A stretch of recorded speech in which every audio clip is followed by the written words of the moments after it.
Bueno, acá estamos, se nos fue la canción de los brujos, hermoso tema. La verdad agradecemos mucho a Pablo 30, toda la musicalización que hace acá en esta radio. Siempre nos tira algún tema que sabe que nos gusta, así que la mejor hoy tuvimos mucho rock, mucha música, y nos vamos para otro lado, porque Franz Rosenzweig, si algo, digamos, es pues otra línea. Es de esos autores que a principios del siglo XX encarnan toda una revuelta de la filosofía contra su aspecto más iluminista, y entonces se provoca uno de los tantos retornos de lo religioso que se dieron en los últimos 300, 400 años. En este caso, un retorno de lo religioso muy interesante, porque es hecho desde la filosofía que se toma en serio a la teología. Y entonces se desmarca de todas las interpretaciones dogmáticas que hay sobre lo religioso, y al revés, lo que se busca es liberar a lo religioso del dogma para ver en los textos originarios de la religión si hay algo que nos provoque a entender el presente caótico, abismal en el que vivimos.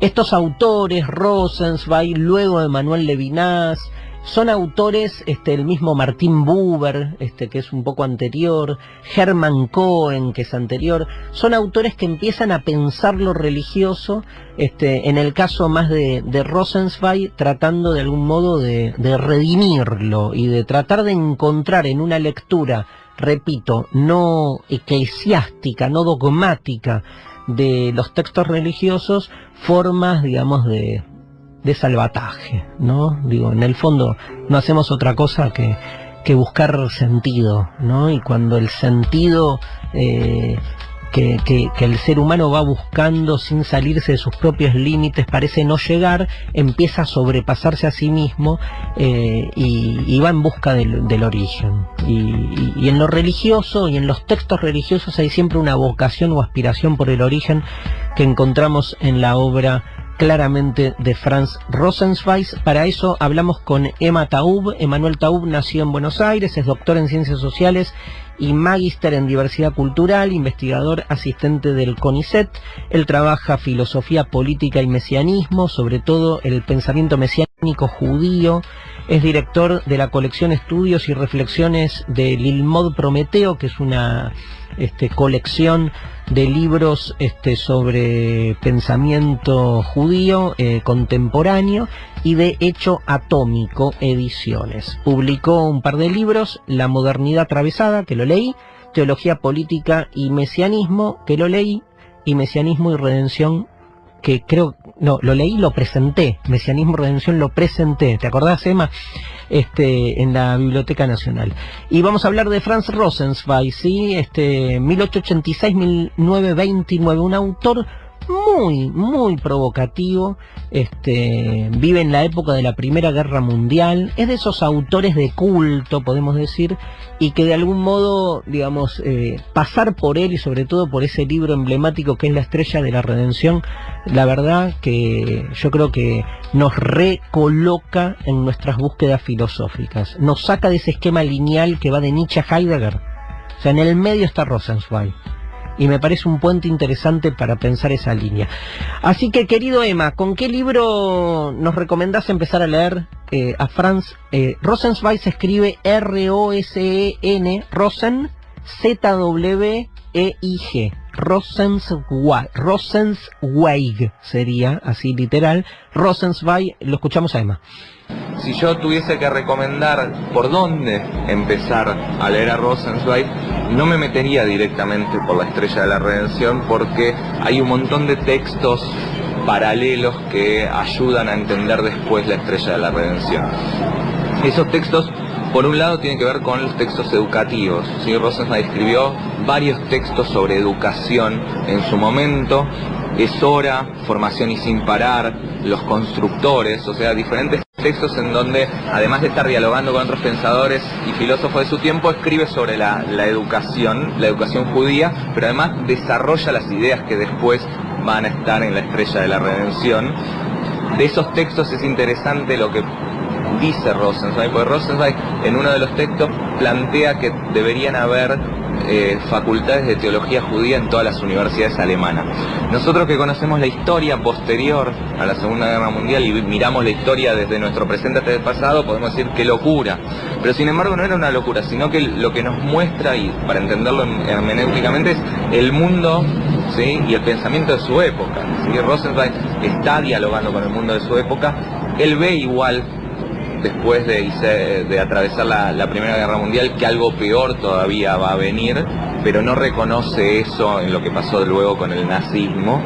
Pero es interesante lo que plantea en ese mundo en el que él vivía, ¿no? En esas relaciones que él llevaba, la idea de que haya estudios judíos en todas las facultades. Desde ese punto de vista también Rosenzweig rompe con la herencia del iluminismo judío, que es lo que conocemos con Ascalá, porque lo que él dice, o por lo menos lo que decía el iluminismo judío en la voz de Mendelssohn, de Moses Mendelssohn, era uno tiene que ser judío en su casa y alemán hacia afuera, ¿no? Que tiene que ver con el momento de la emancipación de la comunidad judía dentro de Alemania, con el tema de este iluminismo.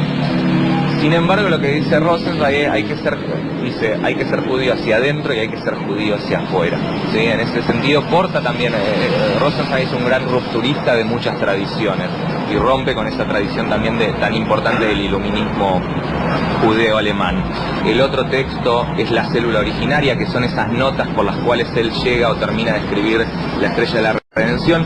Todos estos textos están en una edición en castellano que se llama Lo humano, lo divino y lo mundano, que es una compilación y traducción de diferentes textos de Rosenzweig. Es muy interesante este contrapunto que marcaba Emanuel entre cómo relacionarte con tu singularidad. Yo creo, como siguiendo a muchos pensadores, que entender la otredad en el desarrollo de la Europa que llega hasta el nazismo, que no llega hasta el nazismo nada más que en los 20 años desde la asunción o menos de Hitler hasta que se provoca el despliegue y avance final del nazismo, sino que se va constituyendo una Europa hacia una posición totalitaria durante 200, 300 años, y si uno quiere, desde su origen.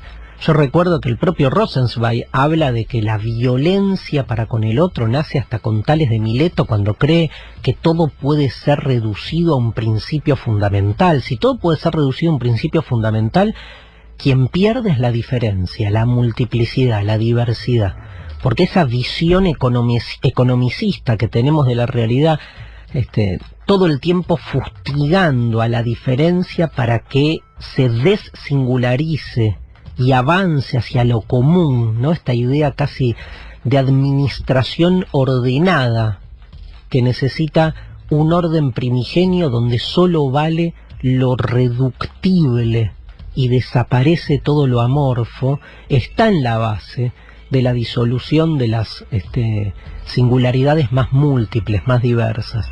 Entonces me parece interesante volver siempre sobre dos cuestiones. Por un lado, la cuestión de aquellas minorías que en Europa han sido siempre víctimas, por algún u otro motivo, ¿no? Y el caso judío es un caso, digamos, fundamental, ¿sí? O sea, a ver, el caso judío es un caso a investigar, a analizar para entender la violencia europea.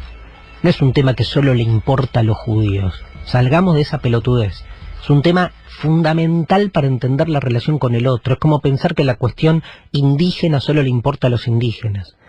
O sea, ahí hay un tema y hay todavía mucho prejuicio con ese tema. No se lo trata en su profundidad, ¿no? El contrapunto que marca Manuel es clave. Ahí se está discutiendo, ¿no? Mendelssohn, que es uno de los pensadores iluministas del judaísmo, decía esto, o sea, seamos lo propio adentro de la casa, pero en lo público no, seamos alemanes. O sea, ¿qué sociedad puede sostener la diferencia solo en lo privado?